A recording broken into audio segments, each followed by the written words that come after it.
Welcome to our channel. Today we how to uninstall Kubernetes tools from a VPS node, full guide step by step clearly. To begin uninstalling Kubernetes tools from your VPS node, first, connect to your VPS using SSH. Open your terminal and enter the SSH command along with your VPS credentials. Once you are logged in, check the current status of your Kubernetes components. You can do this by running the command kubectl get nodes. To uninstall Kubernetes, start by removing the kubeam, kubectl, and kubelet packages. You can do this using the package manager for your distribution. For Debian-based systems, run sudo apt-get purge kubeaton kubectl kubelet.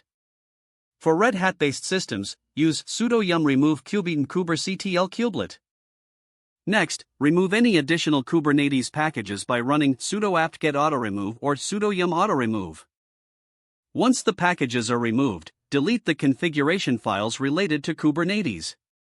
You can find these files in the /etc/Kubernetes directory.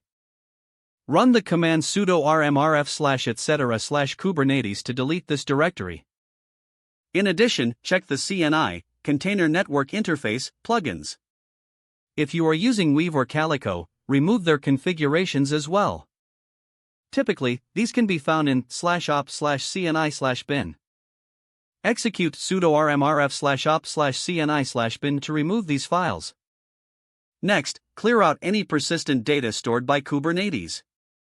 This is usually located in the /var/lib/kubelet directory. Run sudo rmrf/var/lib/kubelet. Also, check for any leftover Docker-related components if Docker was your container runtime. You can remove Docker using sudo apt-get purge dockerc or sudo yum remove dockerc. After uninstalling Docker, clean up any remaining Docker data with sudo rmrf/var/lib/docker. Finally, it is a good practice to reboot your VPS node to ensure all changes take effect.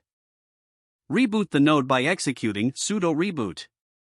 After the system restarts, verify that Kubernetes components are indeed uninstalled.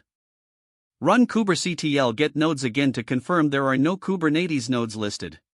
Your VPS node should now be free of Kubernetes tools. If the page does not load, refresh the browser or try again in a private or incognito window. Don't forget to like this video and subscribe to our channel for more step-by-step tech guides.